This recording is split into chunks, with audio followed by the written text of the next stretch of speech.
ทุกคนสบายดีต่อคลิปที่แล้วเนาะเมื่อกี้เราขึ้นไปตึกนั้นแล้วก็ตึกนี้วันนี้ล่อไปทางนั้นคุณต่อและทางประตูไซเนาะล่อแคมทางถนนลานซางได้ไปเบื้องนั้นเบื้องรถมาจะมาแต่ทางหอคำเบื้องนั้นเดี๋ยวเราจะไปเบื้องนี้ครับประตูไซพวกนั้นเดือดนี่ก็ฮอนอยู่เนาะย่างตามต้นไม้บนท่านั้นเนาะบนท่าไซกันห้องเมื่อกี้เราขึ้นไปล่อให้ทุกคนได้เบิ่งคือเมื่อกี้นั่นแหละคนก็หลายอยู่ก็ไม่ได้เงียบเหงาเนาะมีคนมาจับจ่ายใช้สอยในอย่างต่างๆหลายอยู่วันเสาร์วันอาทิตย์เลยพักเรียกพักการเขาคนก็จะมาเดินห้างเดินอย่างประมาณนี้เนาะซื้อเครื่องซื้อของก็ว่ากันไปเนาะเราสังเกตจากรถนี่หลายอยู่รถที่มาจอดเปิดไงโอ้ในกลางถนนเหมือนฮอนหลายอยู่เนาะในถนนกันโอ้เป็นแบบนี้โอ้นี่ดูโอ้แต่ว่าฟ้าลมไปขึ้นประตูไซต์ต่อทุกคนเลยโอ้ได้วะในถนนกัน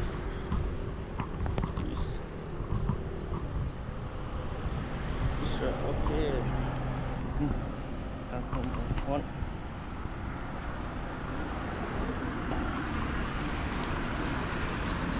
โดนเขาจึงมาลอกกันเลย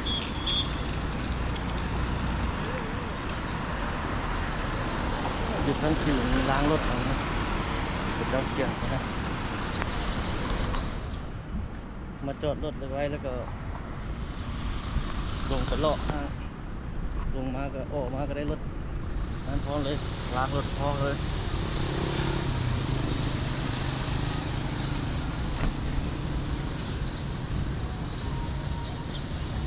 ต่างประเทศเขาจะกันยังรอเขาจะมาเที่ยวไหม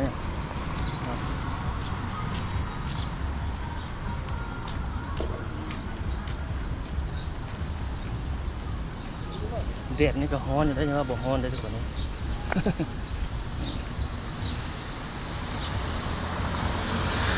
เขตบ้านหัดสดีเขตนี้บ้านหัดสดี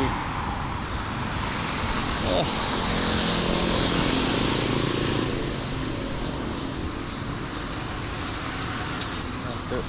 รถก็จะขี่งานรถต้นแบบเป็นปลาลุ่มๆอย่างนี้เกาะกันปลาดูให้เราใส่นะเกี่ยว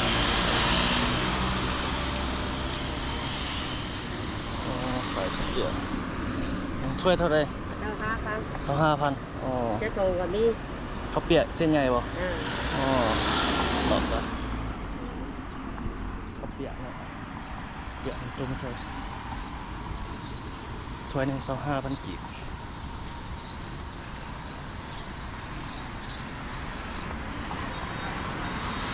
โอ้ฮ้อนอยู่ได้ทุกคนอย่าบอกฮ้อนเลย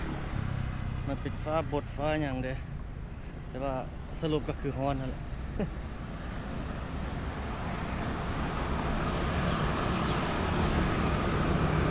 ต้นไม้เขียวดีเลย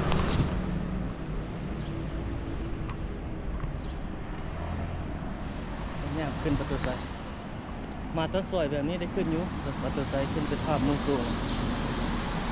ถ้าเอามานะตอนนั้นแรงนะเพิ่นปิดแล้วบทันแล้วเขาก็โดนๆจะมาขึ้นเท่านึง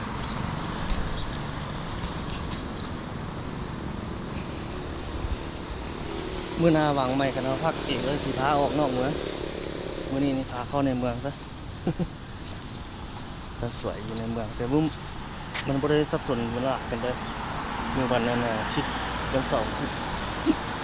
รถรางข้างหน้ามันยังกับโบราณกันได้นี่แผนที่นครหลวงเวียงจันทร์นี่ทุกคนถนนสายลัดตอนนี้เขาอยู่เขตนี้ตอนนี้เขาอยู่ถนนลานสร้างอยู่ช่วงนี้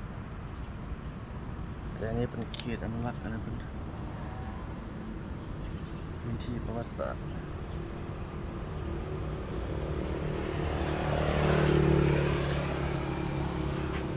มีสาย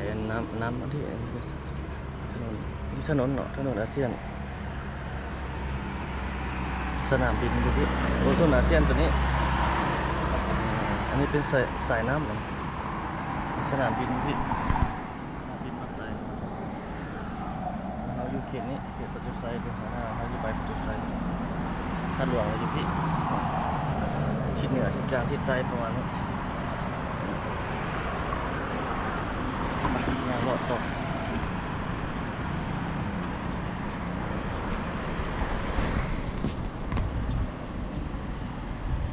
ไฟกองฮ้อนเติบ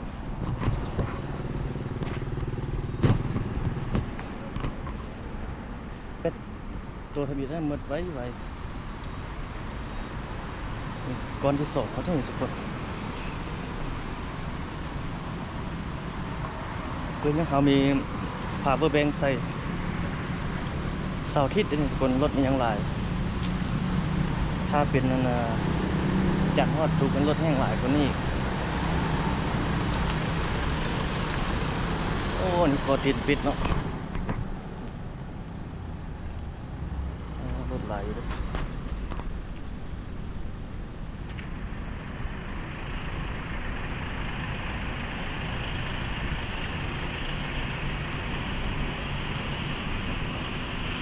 โอ้ต้นไม้อันนี้งามเนาะดอกไม้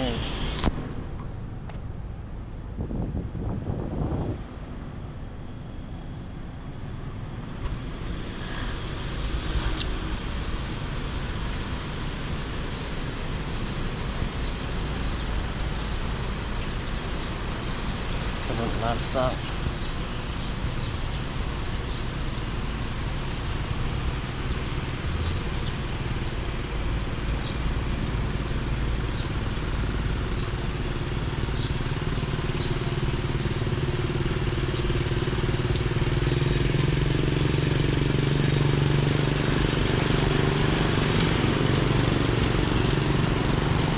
เดือดให้ฮ้อนเติบ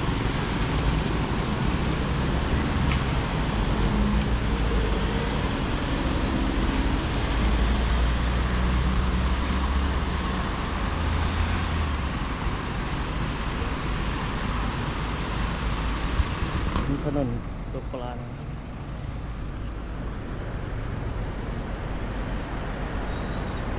ข้ามพันอยู่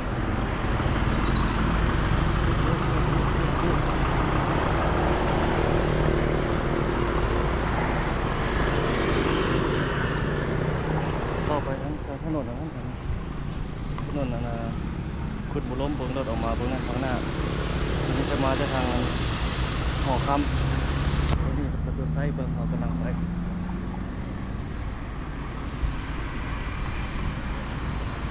นี่เขาเปิดเป็นภาพมุมกว้างๆให้ทุกคนได้เบิ่งเลยทุกคนโอ้ยนี่มีร้านเฟอร์ครับร้านเฟอร์ร้านข้าวเปียกมีคนมากินอยู่ด้วย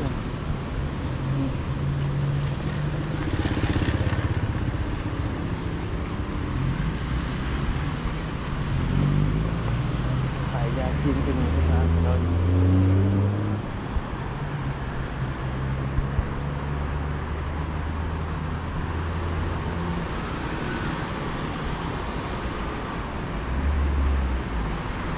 นี่คือบรรยากาศสดทุกคนเลย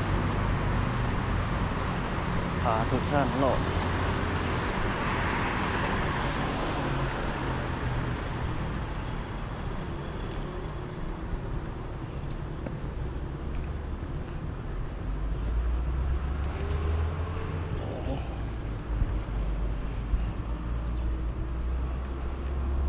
หอนเติบเนาะบรรยากาศสดๆวันนี้จะเป็นวัดทัดฝุ่นเดือขวามือเราเข้าไปเพื่อน่าจะเป็นโรงเรียนมศยังจันทร์ตึกสูงๆนี่เป็นบริษัทเขาจะสิ้นเสือที่เวลคัมเศร้าสิ้นเสือลาวแบ่งเดียวมีหลายบริษัทเขาจะมาเศร้าอยู่ถนนลาดสร้างนี่จะเป็นสำนักงานองค์การบริษัทเนาะที่เพิ่นอยู่ จะบ่มีห้านค้าห้านอย่างหลายต่างจากถนนสายอื่นถนนสายอื่นนี่จะอยู่ข้างทางจะเป็นแบบห้านทั่วไปหลายนะไม่อย่างประมาณนี้นะแต่อยู่ถนนนั้นร้านสร้างนี่จะมีที่เป็นบริษัทใหญ่ๆอยู่โอ้ต้นมะขามกำลังออกดอกใจกลางหลวงเราในมื้อวันหยุดทุกคนเลยพาทุกท่านเลาะเบิ่งเลาะชมเวียงจันทน์บ้านเฮาให้บรรดาท่านได้เบิ่งได้ชมมีแผนที่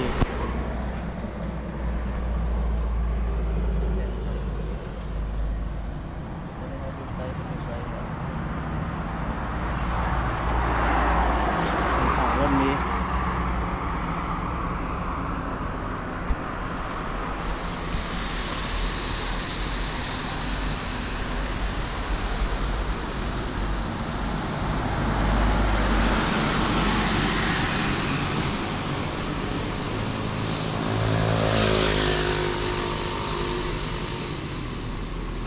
โอ้เขาแนมไปเห็นคนต่างประเทศหลายเลยเด็กนักท่องเที่ยวหลายอยู่ประตูไซเขาจะขึ้นไปเทิงหมดเลยคนลาวเขานี่เท่าไหร่โอ้จือเราไม่ได้มาโดนเติบ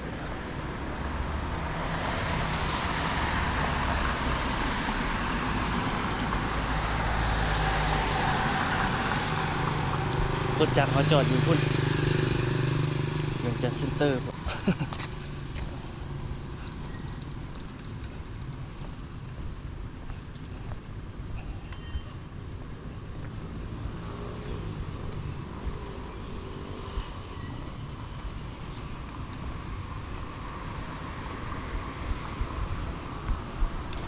ไปทางงอนว่าทุกคนขี่รถอันนั้นไปเพราะ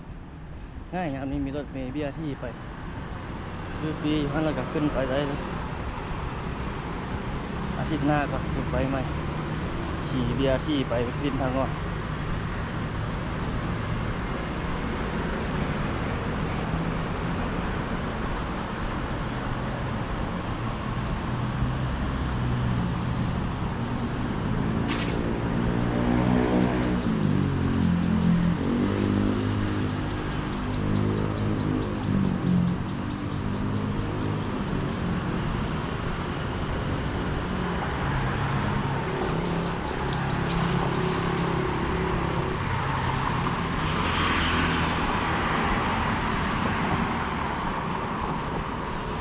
บรรยากาศสดๆอยู่เขตสวนประตูไซแล้ววันนี้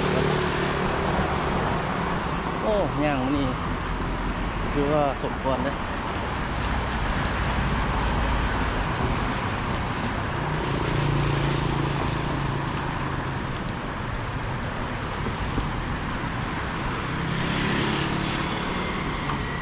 ไก่สมควรนะเอาฮะ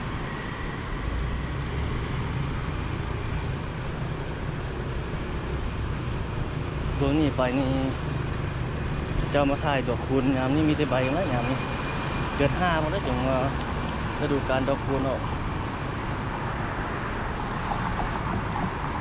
เขาจะขายเครื่องขายประกอบกาแฟขายน้ำอยู่กองต้นไม้หลายอันนั้นก็มีคือกัน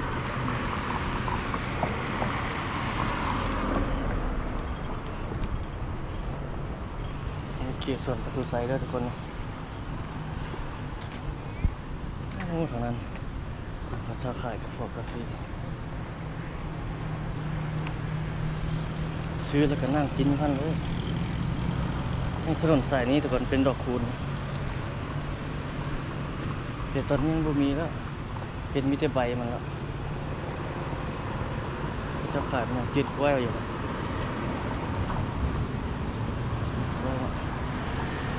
เจ้าซื้อแล้วก็มานั่งกินกาแฟ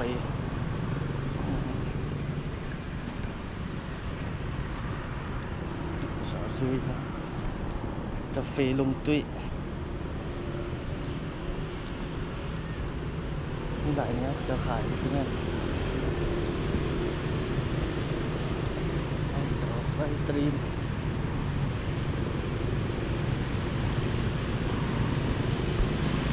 ตัวนั้นประตูไซ บรรยากาศตอนสวยประมาณนี้เลยทุกคนสวดประตูไทยเขาจะขึ้นเทิงพุทธว่ามาบนนี้จังไรก่อน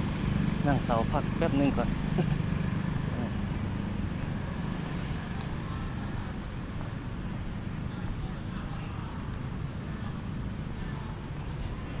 ฮอนเติบกระทมมาลงนี่เขาจะเปิดน้ำเลยตอนแรงมาเปิดน้ำโอ้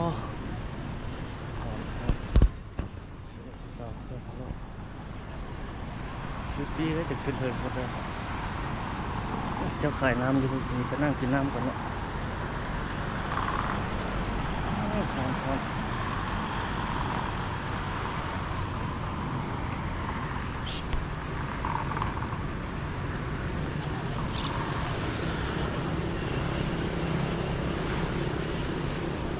โอ้หอนเติบเลยครับท่านประธานก็ได้ร่วมแล้ว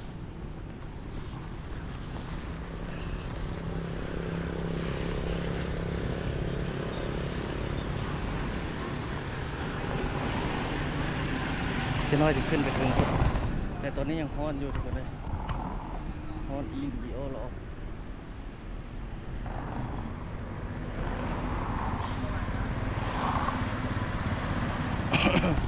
ต้นไม้ใหญ่เลย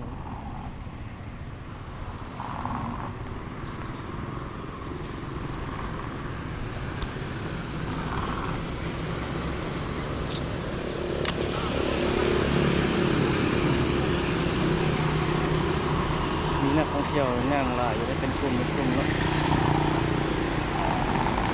บรรยากาศสดๆเนาะส่วนประตูไซเรื่องกันเป็นในบ้านสวยเป็นภาพสดๆเลย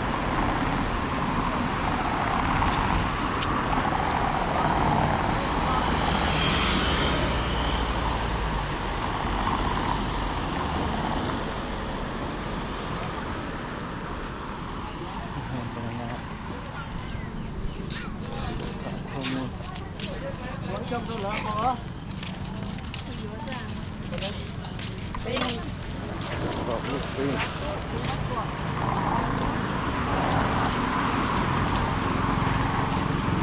ตั้งเต็มที่อะไรคน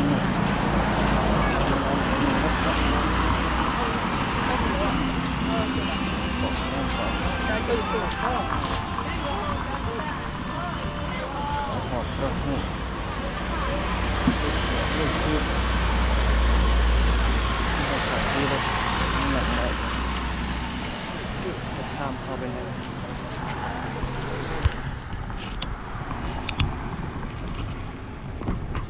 ได้หรอ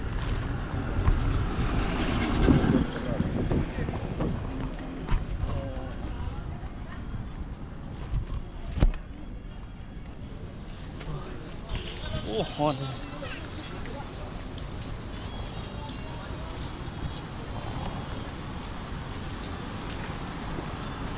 เข้าฮอนสถานีเบียร์ที่อยู่ถามว่าจะซื้อน้ำหรือซื้อสัก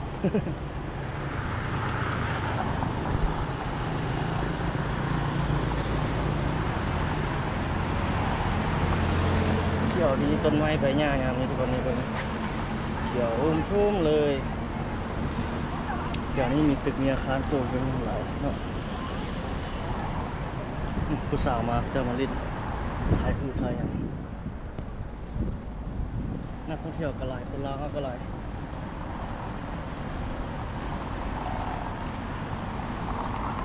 น้ำพุนี่ตะแรงเขาไม่มันยังเปิดโอ้ใส่ปิ้งเลยน้ำใส่ปิ้งเลยนี่คือส่วนจุดใส่ถ่ายแล้วก็ได้เบิ่งเนาะไปต่อโอ้มีลมด้วยกันเฮาคันห่มเฮาการลมเนี่ยยืบอยู่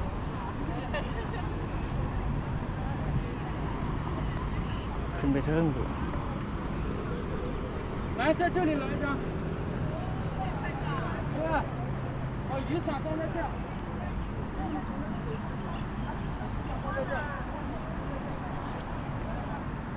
เมื่อกี้เขามาทางเบื้องนั้นพุ่น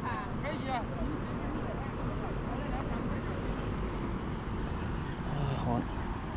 งานกระเทิงเลยทุกคนโดนเขาจึงได้มาดิมาแล้วก็ขึ้น ได้มาแล้วก็ขึ้นให้ทุกคนได้เบิ่งได้ชมนำบางคนบางท่านก็โอ้บุกสู้ได้มาก็บางคนบางท่านก็มาเรื่อยๆอยู่ดอกคือเขานี่ก็มาเรื่อยๆกันจนที่นึงจะขึ้นทางเทิงโอ้ขันห่มนี่มันต้านลมดีครับ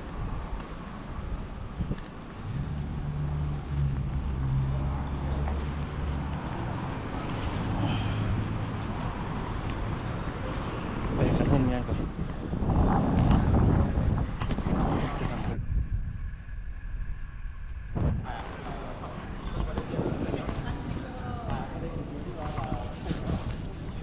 นั่งในแปลงขันห่มแป๊บเดียวงานนายกรัฐมนตรี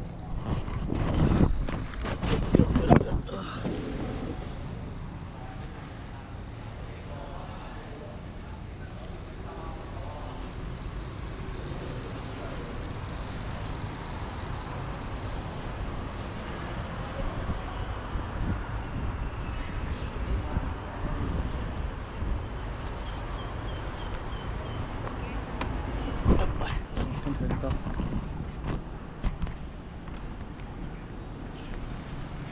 ทำถ่ายรูปขึ้นนี่คนเลยคนลาว5,000 กีบคนต่างประเทศ30 ดีเลยคนลาว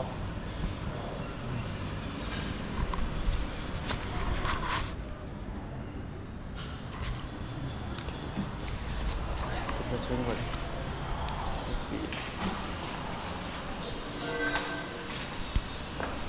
โอ้โหขนาดเข้ามาทางไหนใครนะนี่อากาศร้อน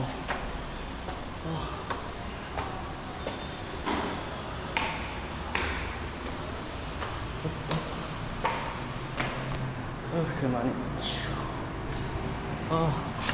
ร้อนเติบสาว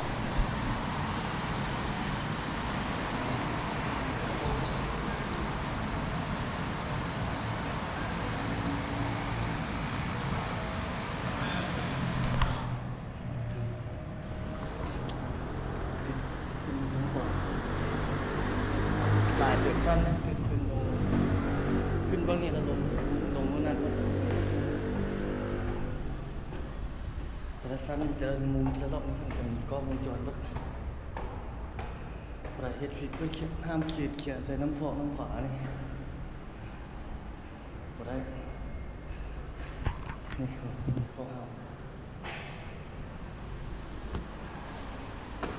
แต่ก่อนนี่อยู่ในนี่มันมีขายเครื่องอันที่ระลึกเลยแต่ยามนี้ผมมีแล้วแต่ก่อนนี้โอ้สันสดขึ้นไปถึงตัวนี่เขาก็ถ่ายหลายเที่ยวแล้ว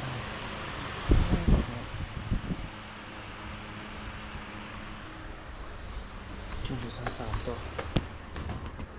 ลุ่มนี้มันก็เอาประวัติในอย่างต่างๆมาใส่ไว้ให้คนที่อ่านให้ผู้สันนี่มีทีวีมีห้องโถงสันโอ้โห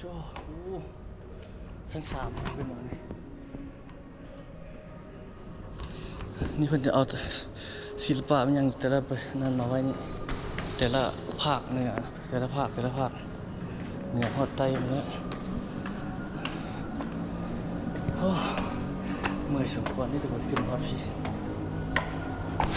ขึ้นไปต่อ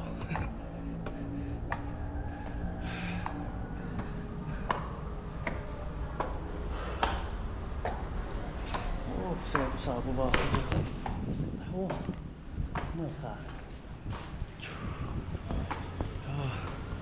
มันอีกมันขึ้นถึงอีกเห็นวิวแล้วไปขึ้นอีก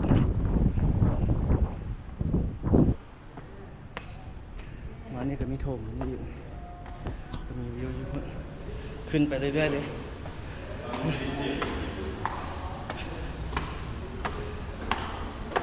สั้นนี้น่าจะสุดแหละโอ้ต่างประเทศ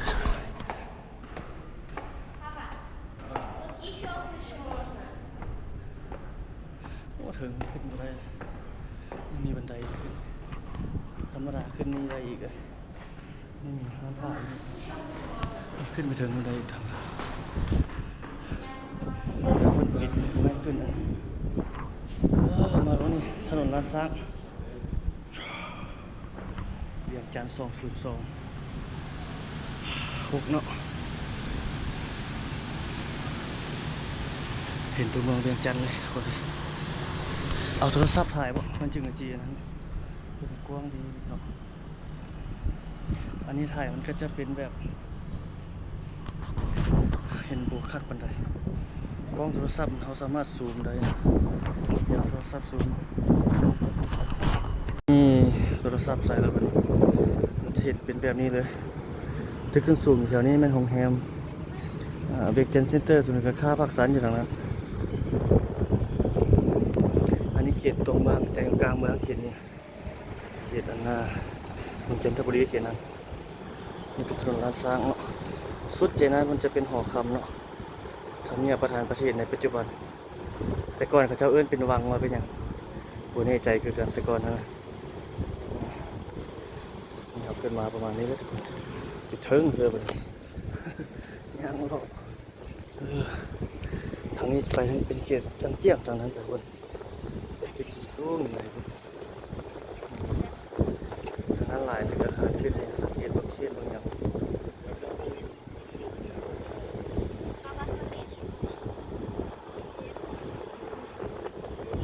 หลายสังเกตตึกหลายตึกตัวนี้จะแนมไปมันอยู่ตรงโซ่กันวันนี้ตึกตัวนี้ขึ้นมาเรื่อยๆตึกอาคารเฉยตัวนี้อยู่ตรงโซ่เลยตัวนึงเป็นเขียนแล้วตัวนึงจะเป็นเขียนนะสูงเนาะแนมไปที่เห็นเลยทางนี้ก็มีตึกอาคารหลายคือกันทางหน้าเอาทางนี้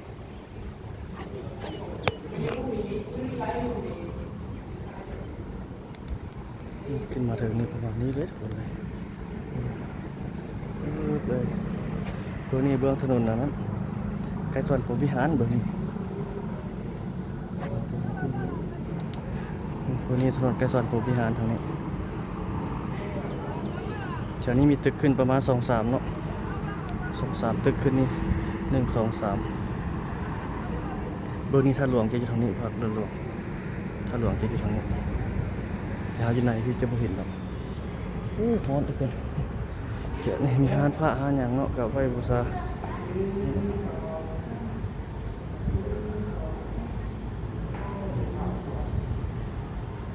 บรรยากาศทุกคนเอ้ยขึ้นมาถ่ายให้ทุกคนทุกท่านได้เบิ่งได้ชมเดี๋ยวเราจะไปเบิ่งทางนี้ก่อนถ่ายรูปก่อนเมื่อกี้บ่ได้ถ่าย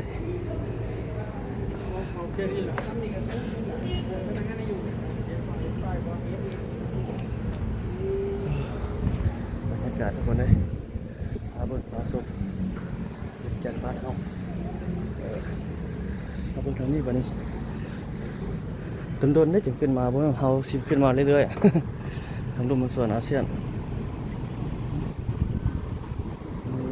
นี่ประมาณนี้แหละตึกหม้อบึงท่าหลวงก็อยู่ทางนี้เนาะ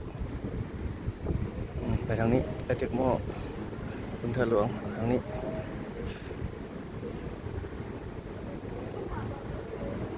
บรรยากาศทุกคนเลยถ่ายให้ทุกท่านได้เบิ่งได้ชมโอ้นี่ต้นโพต้นนี้น้อยป่งอยู่ครับโอ้ฮ้อนทุกคนเลยฮ้อนอีหลีอ้อเหรอ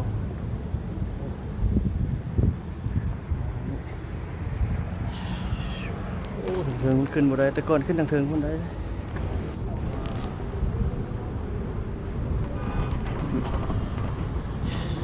ไปลงตัวแล้วบัดนี้เรามาจะไปไว้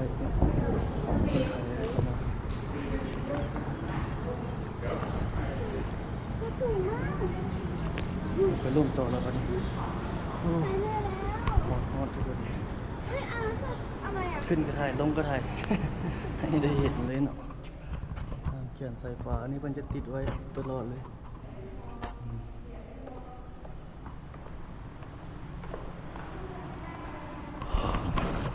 โอ้ฮอนขนาดเลยพาเบิ่งพาส่งเวียงจันทร์202โอ้เย็นเลยห้องโถงห้องนี้จะมีประตูออกอยู่4ด้านเลยนะเราจะปิดให้เบิ่งชั้น5เมื่อกี้เราขึ้นไปถึงเป็นชั้น6ชั้นมี7ชั้นกับชั้นที่7เพิ่นบ่ให้ขึ้นเนาะชั้นที่7เพิ่นบ่ให้ขึ้นมีคนจะใส่ประตูแบบนี้หมดแล้วชั้นนี้จะมีจำลองประตูใส่น้อยอยู่อ้อมแบบนี้4ด้านเลยเขียวงามดีเนาะทุกคนขึ้นมายังมีแบบธรรมชาติหลายบ้านเฮาในตัวเมืองแท้ๆยังมีหลายขึ้นมาลงมาซะนี่ประเทศประมาณนี้เอกลักษณ์เนาะแต่ละจุดแต่ละแจจะมีกล้องไว้เพิ่นติดใส่แต่ก่อนนี้เขาเจ้าห้านขายเครื่องอยู่เทิงนี้เลยแต่ว่ามายามนี้บ่มีแล้ว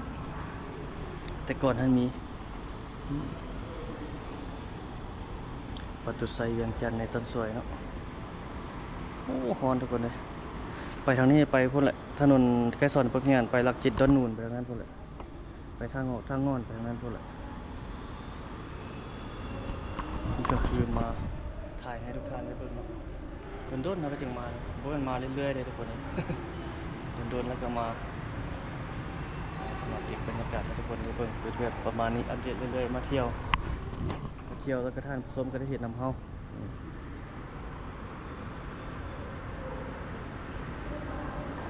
อันนี้ก็จะตาบใหม่บ่ให้น้ำซึมเนาะนี่เป็นหอยตาบปูนนี่เป็นเส้นท้องฟ้านี่มันเขียวสีแร่แล้วบัดนี้คือมันหยังวะฝนสิตกเด้อตอนเช้าครับมันบ่ตกเช้าแล้วไปลงไปลุ่มต่อบัดนี้นี่เป็นแบบนี้ครับป้า นี่ลงตัวนี้ทางลงที่ที่นี่เก็บป้ายออกขึ้นเบื้องนั้นลงเบื้องนี้โอ้ปวดขาหมดนี่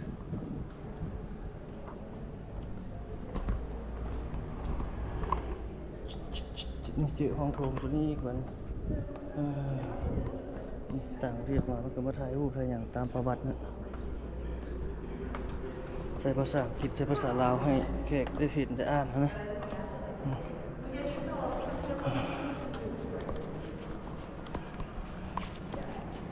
โอ้เมื่อยขาทั้งวาดได้ทุกคนเลยทางเทิงเป็นห้องโถงเนาะลงมาลุ่มอันนี้เป็นห้องประวัติประตูไซฮะเพิ่นเขียนใส่แต่ละด้าน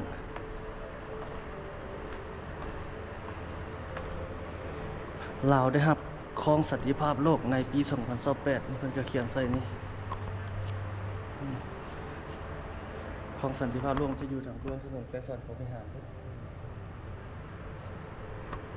นี่เป็นประตูไซสมเทียบความแตกต่างประตูไซและฝรั่งของเราเฮานี่มีครบเป็นแบบนี้เนาะมีจอมมีอย่างเป็นประมาณนี้แต่ของฝรั่งจะเป็นตัดแบบนี้แต่ว่ารูปทรงคล้ายๆเดียวไปลงแล้วนี่ตอนที่ไปขึ้นกำลังก่อสร้างมันเตะนั้นขึ้นติดปลายนี่มันปีอะไรมันบริเขียนใช่ประตูไซหมายถึงกิตติศักดิ์ไซมีอำนาจสะกิดใจให้ดีบางแบบนี้อย่างประมาณนี้ประวัติเขาเขียนใส่ลงไปลุ่มต่อโอ้หอมเหงื่อแตกเหงื่อไหลนะครับวันนี้น้ำท่วมประตูไซเลยนี่อันนี้1966น้ำท่วม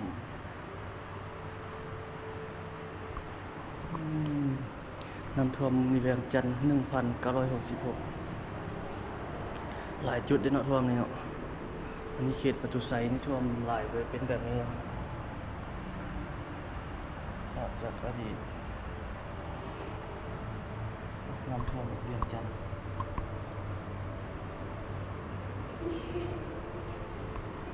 อันนี้เขตตลาดโกดินตลาดเศร้าได้อยู่นี่โอ้นี่มันนำของได้นี่นะท่วมหลายเนาะอันนี้สนามบิน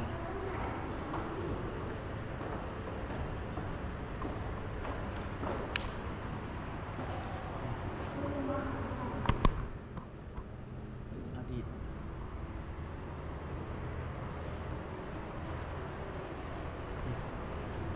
มีรถจีบรถวันนี้23 สิงหาคม 1975 วันแห่งไซสนะของการปฏิวัติลาว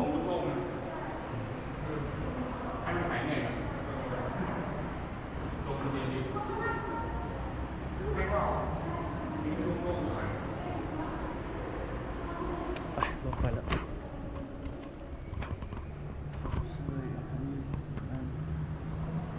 เป็นประกาศเอกราช1975ไปลงไปลุ่มปะนี่ว้าวฮอนโอ้นั่นดำๆเลยมันเป็นอย่างไปสดนี่แขกก็เจ้าก็กำลังมาผู้มาผู้ไปเป็นแบบนี้เลยทุกคนคนลาวเอา5,000 กีบคนต่างประเทศ30,000 กีบสำหรับมีเข้าสมเนาะผู้ที่มั่นก็จะขึ้นมาได้นี่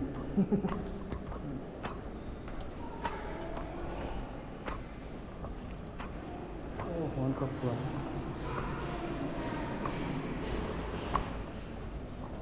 ขนาดอายุหลายแล้วบุขึ้นมาก็ได้ผู้ใดอายุหลายนะผู้ที่รู้จักผู้เฒ่าคนชราบทเลือดนั้นขึ้นนี่โอ้หลายเติบเม็ดหลายเติบสั้นพอสมควรแน่นอน5 สั้น6 สั้นคนนี้สำเงิน6,000เนี่ยพอ6 7 สั้นเลยความสูงมันมี7 สั้นเลยโอ้เมื่อยสุดคน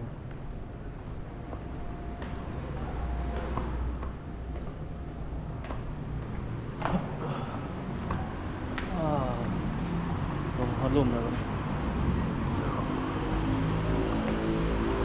เขตจักรนาโอ้ฮอต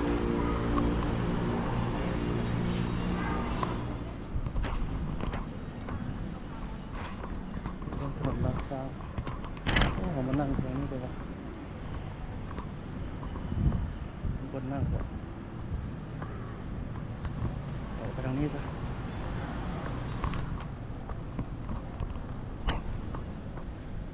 ทางนี้เบื้องถนนล้านสร้าง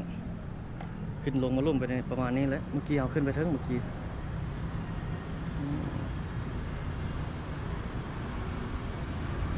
เปิดไปนี่เราต้องย่างออกไปทางนี้เนาะไปสอดใส่เวียงจันทร์เซ็นเตอร์แต่ว่าต้องได้เปิดอีกคลิปนึงไปโซนนั้นเพิ่นมีห่มไม้มีหยังนั่งหลายอยู่ทางนั้นพุ่นเบื้องของสันติภาพโลกเบื้องนั้นพุ่นไปหาออกไปทางนี้ล่ะกราบพุ่นเด้อ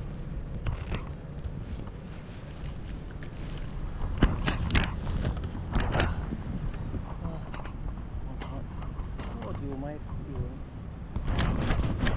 นี่จ้ะให้มันดิวมันหลุดโอ้ไป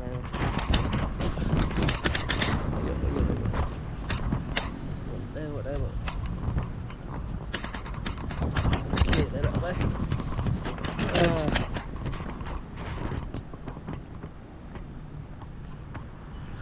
โอ้จนเมื่อยเติบเมื่อกี้ว่าสิไปซื้อน้ำอยู่ผู้นั้นก็บ่ซื้อสัก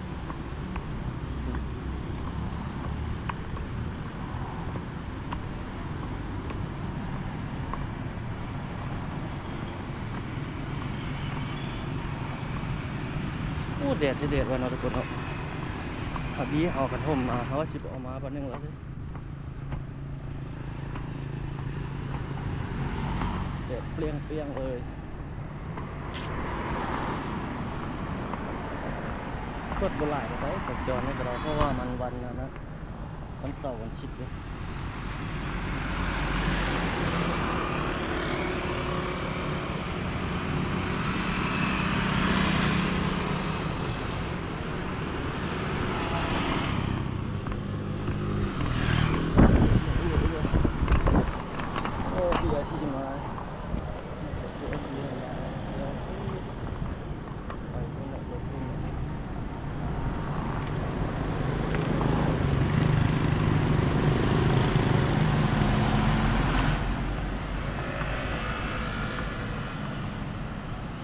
ครงการเบียร์ที่เราว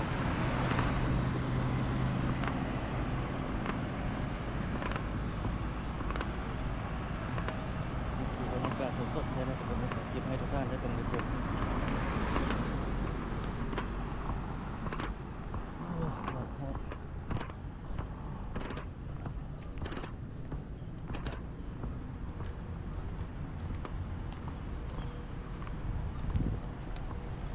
นี่บางห้านก็ยังบ่เปิดบางห้านก็เปิดละเดี๋ยวเขาชิมาทางนี้จนกับปิดคลิปละโอ้หอนสมควร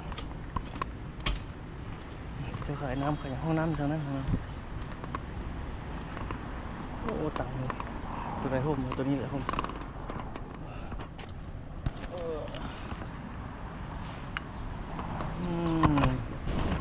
นี่ทุกคนคลิปนี้ประมาณนี้ซะเนาะ เดี๋ยวจะน้อยครับเปิดคลิปเนาะจะน้อยครับเปิดคลิปเขาสิไปอย่างนี้ย่างออกไปนี่ซอดไปที่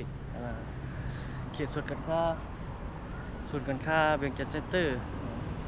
ส่วนการค้าภาคสันฮอดตัวใดมาแต่เมื่อไหร่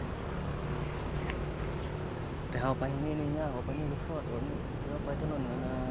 ดงปลานเนาะถนนดงปลานแล้วจึงไปเข้าสู่ถนนแถวถนนคูเวียงประมาณนี้แหละมาอัปเดตให้ทุกท่านได้เบิ่งได้ชมในมื้อนี้เนาะเราก็บ่ได้มาเรื่อยๆเดี๋ยวทุกคนได้โดนๆเนาะพักเวียกพักงานแล้วจึงมาเอาอาทิตย์นี้เฮาสิมาทางนี้แต่ว่าอาทิตย์หน้านี่เบิ่งว่าสิไปทางใดลองเบิ่งเนาะ สลับสับเปลี่ยนกันไปเลยทุกคนตอนนี้ประมาณชั่วโมงแล้วเบิ่งโอ้เย็นดีเลยนะ1 โมงยังทุกคนในตอนนี้1 โมงยัง1 โมงยังเนาะ1 โมง28 12 โมง28 12ไป1 โมงยังแล้วต้นลางพระนาฏก็บ่หลายปานใดที่เขาเจ้าสัญจรอยู่มื้อนี้ก็เป็นมื้อพักเวียกพักการเนาะวันเสาร์ถ้าเป็นจันทร์ฮอดศุกร์นี่คือเฮาว่าแหละโอ้รถหลายไปเวียกไปงานไปลาไปการเจ้าก็ไปค่อยก็ไปเสาร์อาทิตย์นี่ส่วนหลายก็อยู่ย่าอยู่งานบางคนก็ออกนอกเมืองไปสร้างสรรค์มันอยู่ทั่วอยู่สวนอยู่ให้อยู่นาบางคนก็ไปแหล่งสถานที่ธรรมชาติเป็นตาดบ่เป็นส่วนสาธารณะส่วนอาหารบ่มันอย่างประมาณนี้นะคือทั้งหนองเสื่อมเขาก็ยังบ่ได้ไปจักเทื่อตัวเพิ่นเฮ็ดศูนย์นั่นนะมันหยังก็ห่อผลิตภัณฑ์นั้นนะยังบ่ได้ไปจักเทื่อเนาะซื้อปีเข้าก็คือว่าแสนปลายว่าทุกคนเฮาเห็นหลายคนไปอยู่แต่เฮายังบ่ได้ไปฮอดจักเทื่อเพิ่นเปิดน้ำใสโดนแล้วเนาะมันเป็นปีแล้วบ่เฮายังบ่ได้ไปเนาะมี FC บางท่านมันก็ไปถ่ายให้เบิ่งได้แต่เฮาก็ยังบ่ได้ไปเนาะเดี๋ยวเฮาสิไปไวๆนี่แหละอีกบ่โดนเฮาก็สิไปเลาะไปเบิ่งเพิ่นก็เปิดมาโดนแล้วยังบ่ฮอดจักเทื่อ เอาประมาณนี้ได้ทุกคนคลิปนี้เนาะขอบใจทุกท่านที่เข้ารับชมทุกคนอย่าลืมเบิ่งโฆษณาให้เฮานำทุกคนรายได้ของเฮามาจากการเบิ่งโฆษณาของท่านเนาะถ้าโฆษณาปึ๊บขึ้นมาเนาะท่านผู้ชมบ่เบิ่งโฆษณาแล้วมันบ่ได้เงินเลยเฮาข้ามไปเลยมันเว็ดเลยบ่ได้ถ้าท่านใดอยากสนับสนุนเฮาก็เบิ่งโฆษณาให้เนาะรายได้ของเฮาคือทางเดียวที่ท่านผู้ชมเบิ่งโฆษณาเนาะเฮายังบ่มีสปอนเซอร์เลย ถ้ามีสปอนเซอร์แล้วก็สปอนเซอร์จ่ายให้กับใครเนาะอันนี้เฮาอาศัยลงคลิปเพื่อรายได้มาจากการเบิ่งโฆษณาของท่านนั่นแหละท่านผู้ชมบ่เบิ่งโฆษณาแล้วก็ถือจบ บ่แสบตาทุกคนเฮาพล่างบ่ได้โอเดดสวยนะบ่ได้ออกเดดหลายนะบัดนี้เฮาโอเลยแสบตาประมาณนี้ทุกคนเนาะขอบใจทุกท่านที่เข้ารับชมทุกคนดินฟ้าอากาศมื้อนี้ก็จะประมาณนี้แหละรับชมใหม่ในคลิปถัดไปเนาะยาวสมควรละ